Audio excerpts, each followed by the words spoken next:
The pawn shop on Caldwell Avenue smelled like old metal and other people's memories.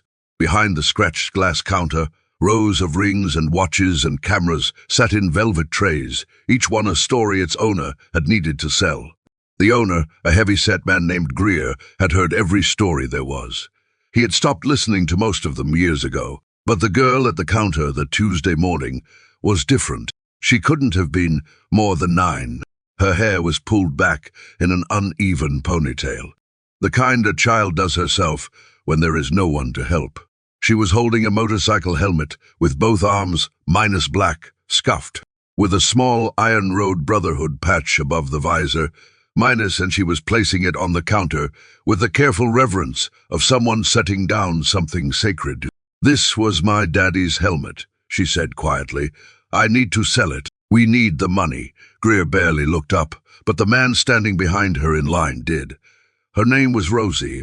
She was 9 years old, and she had her father's eyes, minus dark and steady, the kind that didn't look away from hard things. Her father, Danny Reeves, had been a rider for 11 years, a quiet man by most accounts, the kind who showed up early and left late and never needed credit for any of it. He had ridden with the Iron Road Brotherhood for 6 of those years before a back injury took him off the bike and into a warehouse job that paid less and hurt more. He had died 8 months ago, not on a road, in a hospital 3 days after a hit-and-run driver had struck him walking home from a night shift. What came after was the kind of cruelty that doesn't announce itself loudly. A debt collection agency called Harlow and Associates had held a lien on the family's car loan. When Danny died, they moved fast, minus faster than grief, faster than paperwork, faster than a widow with 2 children could manage. They took the car. They froze the joint account on a technicality. They sent letters that used legal language to say things that meant, "You have nothing, and we intend to make that permanent." Danny's wife, Carol, had done everything right, and it hadn't been enough. So this Tuesday morning, she had sent Rosie to sell the last thing of value they had left, minus the helmet. Danny had kept hanging by the door for 8 years, the one he said he'd ride again someday. If you believe that some moments are too important to be coincidences, minus that the right person can end up in the right place at exactly the right time, please take a moment to like this video, share it with someone who needs to believe in that today, and subscribe to Kindness Corner. Because the man standing behind Rosie in that pawn shop was not there by accident. He just didn't know it yet. His name was Cole Mercer, 44 years old, a chapter leader of the Iron Road Brotherhood for the past 7 years, minus the same chapter Danny Reeves had ridden with before his injury, forced him to step back. Cole had come into Greer's pawn shop to pick up a watch he'd left for repair, a 10-minute errand on a Tuesday morning.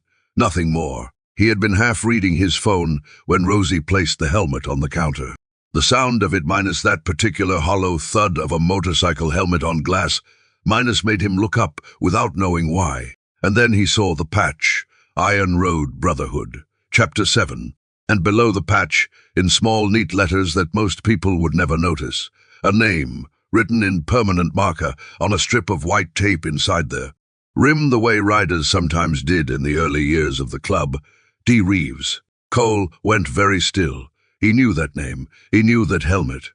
He had seen it hanging by a man's front door at every chapter gathering for 6 years, always with the same joke.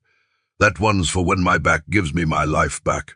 But that wasn't why his hand tightened around his phone until his knuckles went pale. He knew that helmet because of what had happened 3 years ago on Route 9.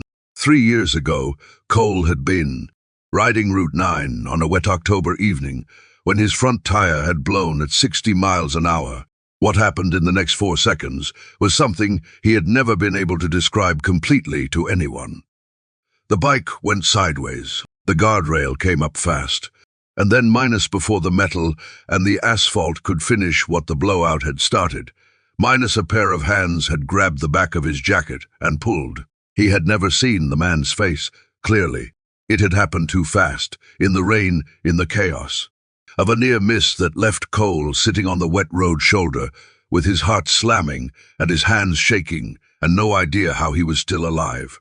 A witness later told him a man on foot, minus a pedestrian, walking the Route 9 shoulder minus had lunged and caught him as the bike went down, absorbing part of the impact himself and pulling Cole clear of the rail. By the time Cole had collected himself enough to look around, the man was gone, walking away down the shoulder in the rain, not looking back, the way some people leave good deeds minus quietly without waiting for applause. Cole had spent 2 years trying to find him. The witness only remembered a dark jacket and that the man walked with a slight lean, minus the way someone walks when their back doesn't cooperate. He had never found him, until now, because standing at the counter of a pawn shop on a Tuesday morning, Rosie Reeves was telling Greer that her daddy had walked with a limp ever since he hurt his back minus, and that Route 9 had been his regular walking route home from the warehouse. Cole put his phone in his pocket. His eyes were wet. He didn't try to hide it. Greer had offered Rosie $40 for the helmet. Cole stepped up to the counter beside her. He didn't raise his voice. He didn't need to. "Don't sell it," he said to Rosie gently but clearly. Then he looked at Greer. "We're done here." Rosie looked up at him, minus this large stranger, with wet eyes and steady hands minus, and didn't ask who he was.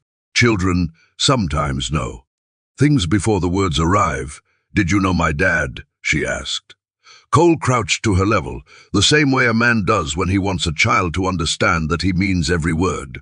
"Your dad saved my life," he said simply, "and I've been looking for him for 2 years. I just didn't know his name." Rosie looked at him for a long moment. Then she held the helmet a little tighter. "I'm not selling it," she said quietly. "No," Cole agreed. "You're not." The debt collector minus Justice Arc 35044. Saint-Germain. Villain exposed publicly that afternoon. Cole made 3 phone calls. The first was to Ray minus the club's attorney, minus who had the Harlow and Associates lien reviewed within the hour. What he found was what he suspected.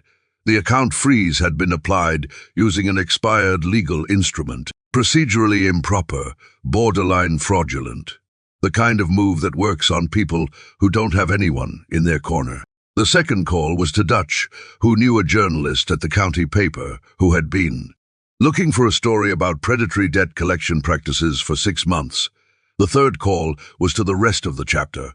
By the following morning, the Iron Road Brotherhood had filed a formal complaint with the State Consumer Protection Office. The journalist had her story, and the regional director of Harlow and Associates minus a man named Pittman, who had signed the freeze order on a widow's account 11 days after her husband's funeral, minus found 14 motorcycles parked in a very patient, very visible line outside his office building when he arrived for work.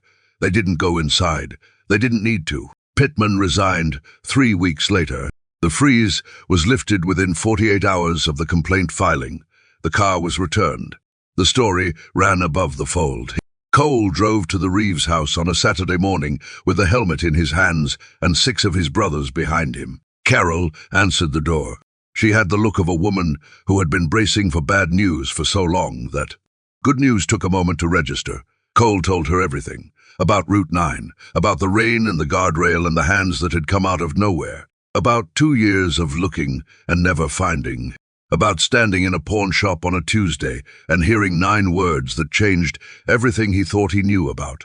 Coincidence. Carol didn't speak for a long time after he finished. She pressed one hand over her mouth and looked at the helmet in his arms, minus the one Danny had kept by the door for 8 years, the one he'd said was waiting for his back to heal. "He never told me," she whispered. "He never said a word about it. He wouldn't have," Cole said quietly. "That was Danny. It was too big for her, the way her father's things always would be for a while yet.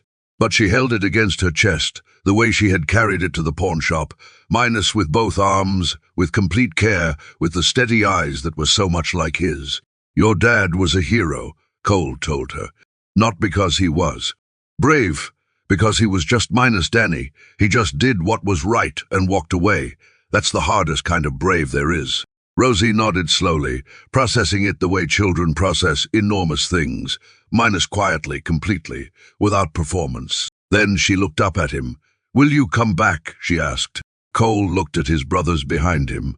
Dutch had his hat in his hands again. Ray was studying the porch, railing with unnecessary focus. The others stood in the kind of silence that means everyone is feeling the same thing and nobody wants to be the first to show it. Every week, Cole said, if that's all right. Rosie considered this with the seriousness it deserved.